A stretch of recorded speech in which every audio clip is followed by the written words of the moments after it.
Jake, have you ever tried to describe the feeling of waiting for your pizza delivery? Oh, you mean the mix of excitement and impatience as I stare at the clock, wishing it would go faster? Exactly. And speaking of waiting, let's talk about the different ways we can express actions in the present tense. Oh boy, sounds thrilling. Lay it on me, Sarah. All right, let's start with the present continuous tense. This is your here and now action, like I am eating pizza. Simple enough.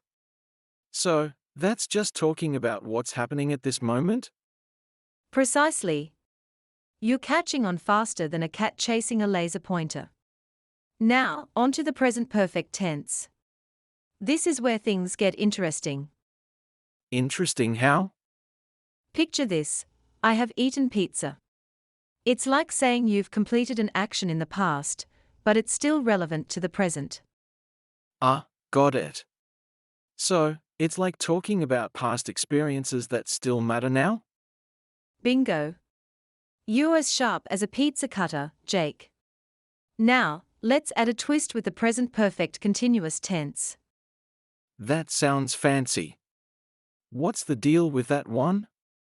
Imagine you're at a pizza eating contest and I say, I have been eating pizza for 3 hours. 3 hours?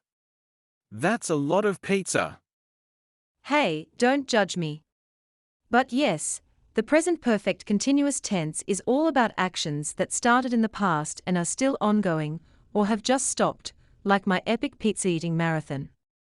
So, present continuous for what's happening now, present perfect for past actions that matter now, and present perfect continuous for ongoing or recent past actions. Got it. Exactly. You're a grammar guru, Jake. Now, let's go forth and conquer the English language, one slice of pizza at a time. Sounds like a delicious plan.